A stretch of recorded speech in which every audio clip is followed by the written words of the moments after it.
All right, following on from his first round knockout defeat at the hands of Moses Itauma a couple of weeks ago, there's a lot of there's a lot of speculation about what's going to happen with Dillian Whyte now because yes, in all of his defeats he's been stopped, but in all of those defeats he's at the very least gone rounds. He went 7 with AJ. I think he went 6 or 7 with Tyson Fury. He went 5 with Povetkin, and he obviously avenged that defeat.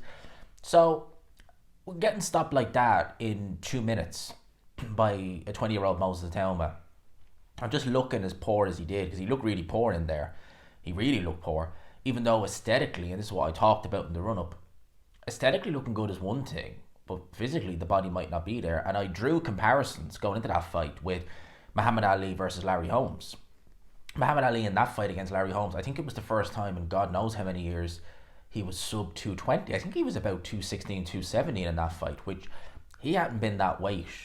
I don't think even in his comeback in the 70s he was ever below 220. I could be wrong on that one, but in his early to mid 20s, in his prime in the 60s, he was in the low 200s and the two teens. He lost all that weight. And I remember in a documentary years ago, I think it was in the I Am Ali documentary, where I forget who it was who was interviewed, but someone said that when Ali took his t-shirt off in the run up to the Larry Holmes fight, he said it was the exact same body he saw when he fought Sonny Liston. But even then, he was like, what does that mean? You're still not that guy.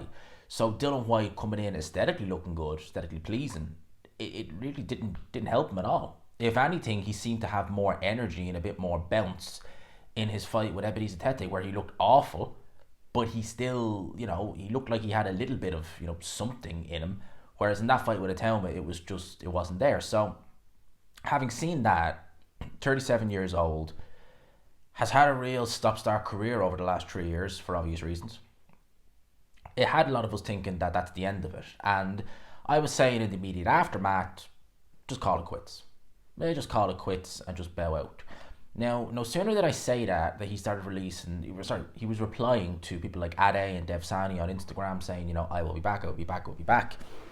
Well, now he's confirmed that with the following statement. It says, and I quote, "This is not where my story ends. Thank you to everyone who's been standing by me through the highs and through the lows. I'll be back." That's what Dillian Whyte says. I'll be back. Now, back to what end?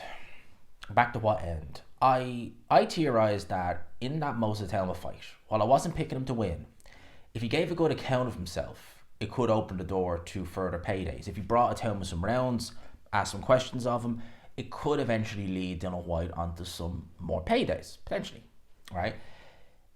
That wasn't what happened. Obviously, he stopped in less than 2 minutes. So for me, I'm like, right, well, that's probably, Bank of Turkey is gone. It's closed. It's gone. So that, I was thinking, unlikely to get anything there. But then you got to think of the pride factor. As Dillian Whyte said, he doesn't want to go out like that.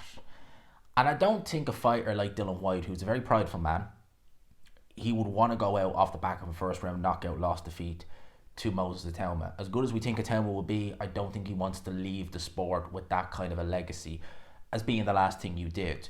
So coming back to what end, I have no problem really with a fighter who is at the end of his career having an easy fight for their last fight, or potentially their last fight, and going out with a win. I don't really see a problem with it. And I think from a mental point of view, I think that a lot of fighters want to do that. I think that for some fighters, and again, I'm just theorizing here.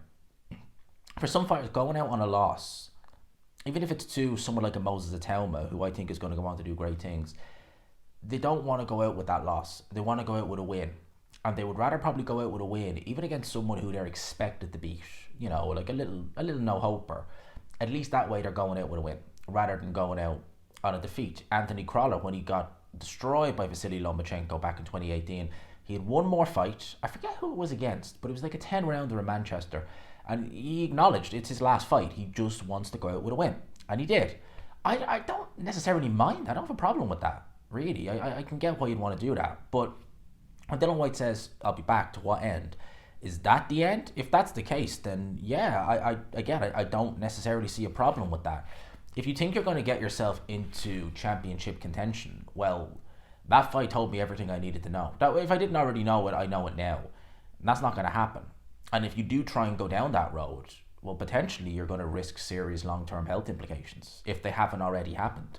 Because some people have speculated that Dillian Whyte's speech these days is not what it once was. I haven't heard a massive deterioration in it. I did notice it a little bit at the original press conference he did for Joe Joyce. That fight obviously never happened.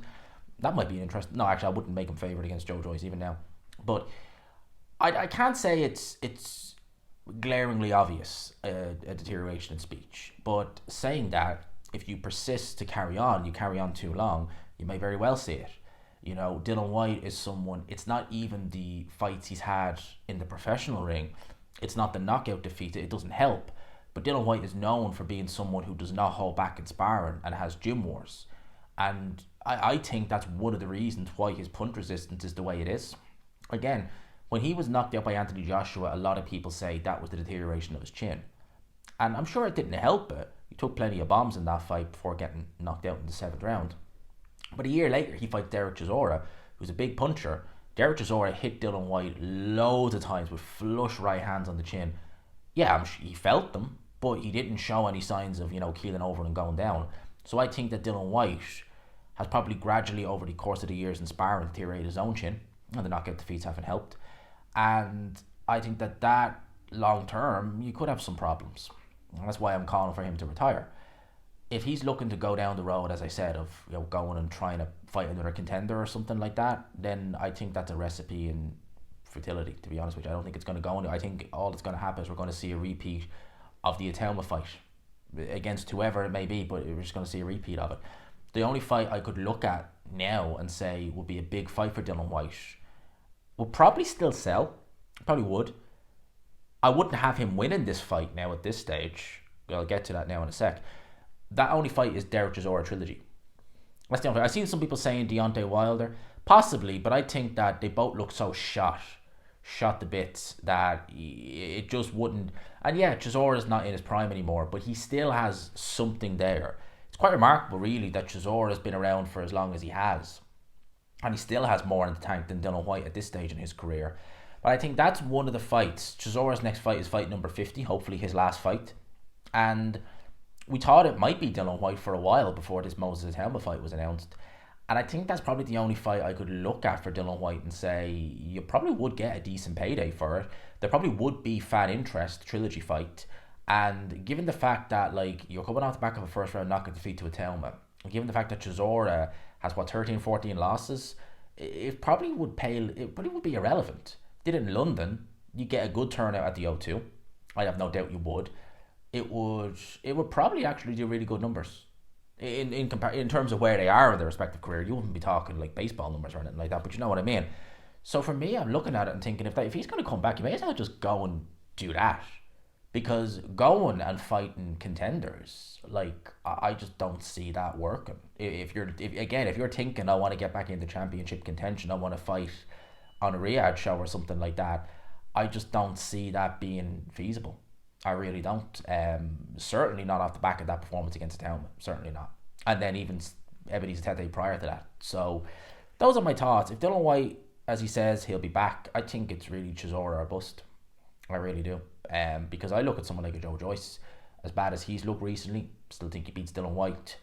I look at Jarrell Miller, Michael Hunter now, and Andy Ruiz, who's talking about coming back. I always favoured Prime versus Prime. I always favoured Andy Ruiz.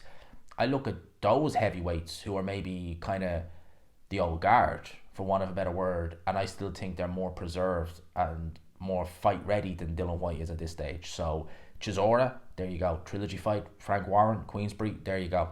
That seems to be the only logical fight to make. You probably get well paid, high 6 figures, maybe 7.